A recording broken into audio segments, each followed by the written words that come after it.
80% asshole, 20% a good guy. The next day it may reverse itself.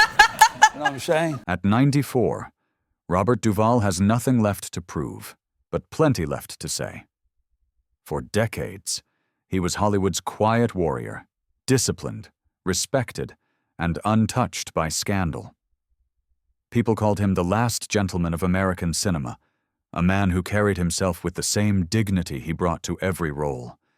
But beneath that calm exterior is a lifetime of betrayal, frustration, and broken loyalties that he never spoke of, until now. In a rare moment of honesty, Duvall admitted that there were 6 men who left scars deeper than any role he ever played, 6 names he would never forget. Not because they made him angry, but because they made him wiser. And the first name on that list belongs to the man who helped him win an Oscar, and left him with the bitterest taste of all, Bruce Beresford. Bruce Beresford was the last person Robert Duvall expected to resent. After all, Tender Mercies, the quiet little film they made together, brought Duvall his first and only Oscar. On paper, it should have been a partnership built on trust and gratitude. But behind the scenes, Beresford pushed him past every limit. The director's obsession with perfect rhythm meant endless retakes, even in scenes where Duvall's character was supposed to be drunk, messy, and unpredictable. When Duvall snapped, telling him, "A drunk man doesn't speak in slow motion," Beresford only demanded more takes. Fed up, Duvall did the unthinkable. He slipped out before sunrise with a small crew and filmed a raw, intimate dawn scene, one he believed truly captured the soul of the character. That unauthorized shot became the emotional centerpiece of the film, and the performance that won him an Oscar. On stage that night, when the world waited for him to thank the director who made it possible, Duvall simply didn't. Not one word. The silence was deafening and intentional. Years later, he explained, "Some directors want loyalty, but I owe my loyalty to the character, not the man behind the camera." But if Beresford represented artistic conflict, the next name on Duvall's list represented something colder, a clash of philosophies that would split Hollywood down the middle. That man was Robert De Niro. Robert De Niro was the golden child of method acting, the actor who transformed himself for every role, who gained and lost weight like changing costumes, who lived inside his characters long after the cameras stopped rolling. To Hollywood, he was a genius. To Robert Duvall, he was proof that the craft had lost its soul. Duvall admired De Niro's talent, but he despised what he saw as theatrical excess, the obsession with physical transformation instead of emotional truth. He once said, "Acting isn't about gaining 30 pounds. It's about what's happening behind the eyes." People whispered that it was a direct jab at De Niro's Oscar-winning performance in Raging Bull. Duvall never denied it. Their quiet rivalry simmered for decades. De Niro embraced method immersion. Duvall believed it was vanity disguised as dedication. And when De Niro moved into broad comedy later in his career, Meet the Parents, "Analyze this," Duvall reportedly muttered, "The mask is cracking." They remained polite in public, but never close.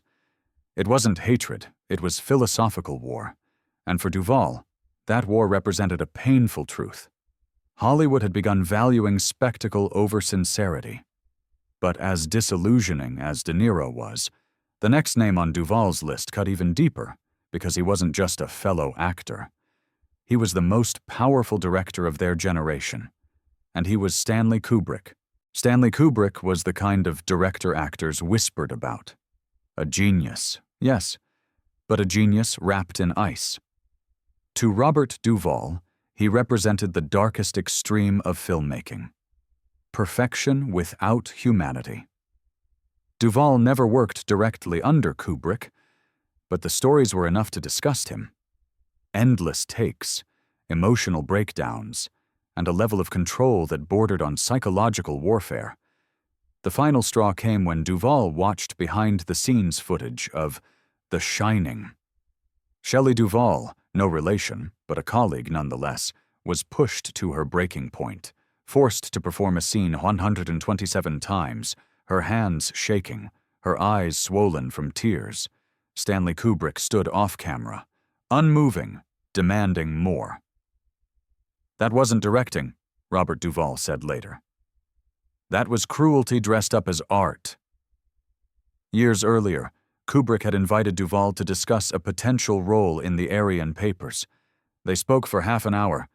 Not once did Kubrick mention emotion, instinct, or humanity. Just lighting, logistics, and control. Duvall walked out of the meeting knowing they would never work together. To him, Kubrick was the ultimate warning.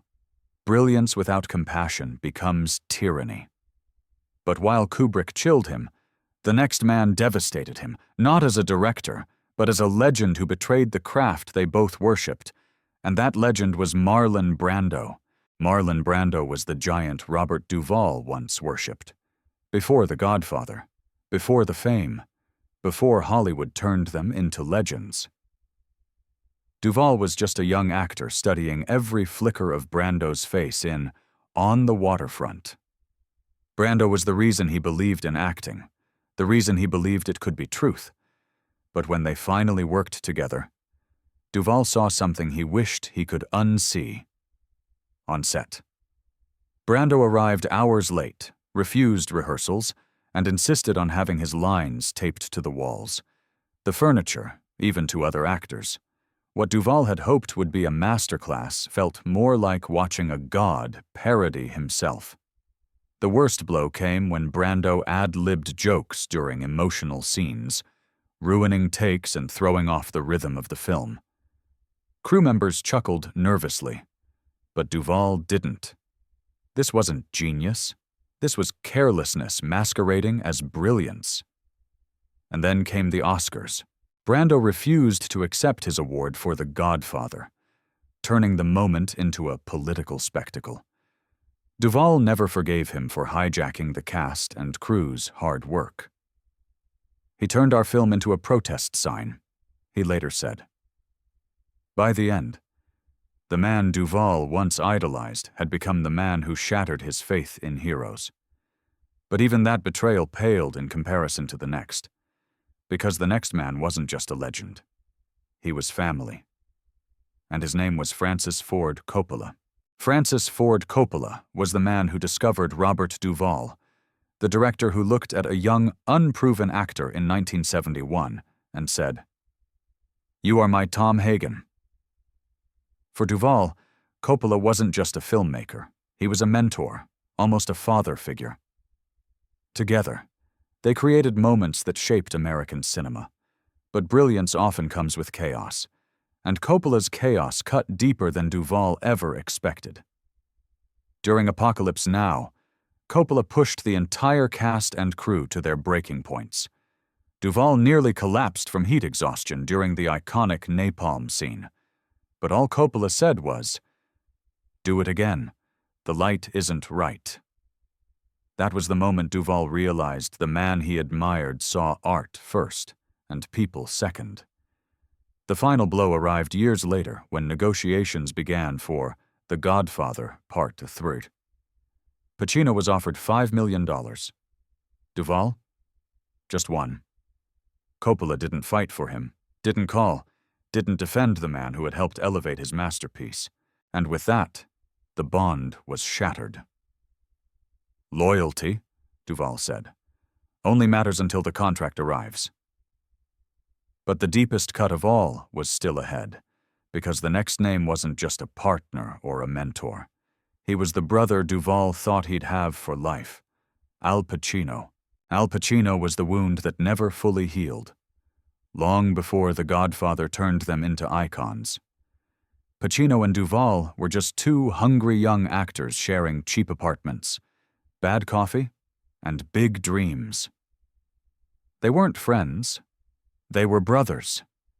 They learned lines together, auditioned together, survived rejection together. On the set of The Godfather, their bond was so deep that Coppola often said, "Where one goes, the other follows." But Hollywood has a way of turning brotherhood into business. When negotiations began for The Godfather Part 3, Pacino demanded and received a $5 million salary plus back-end profits. Duvall was offered 1/5 of that. He wasn't angry at the number. He was angry at the silence. Pacino never stepped in, never argued, never said, "He deserves more." That betrayal cut deeper than any contract dispute. "Money doesn't matter," Duvall said. "Respect does." He walked away from the film, and from Pacino. They stood on the same stage at the 2011 Oscars, but didn't share a word. A lifetime of brotherhood, broken by a single moment of indifference.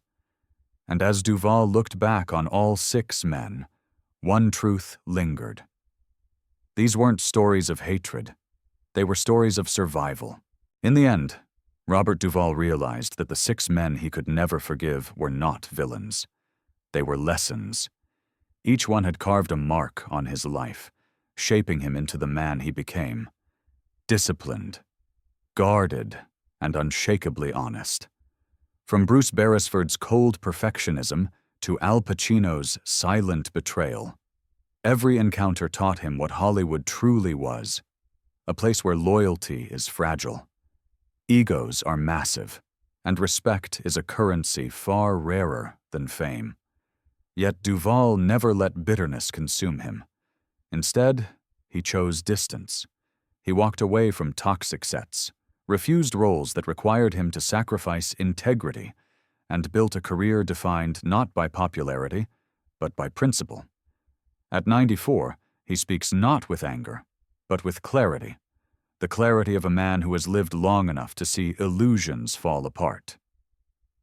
"Survival," he said, "isn't about fighting. It's about knowing when to walk away." Urs. And walk away he did, from directors without empathy, from actors without humility, and from friends who forgot what the word meant. But there is one final truth Duvall wants the world to understand. A truth not about those 6 men, but about himself.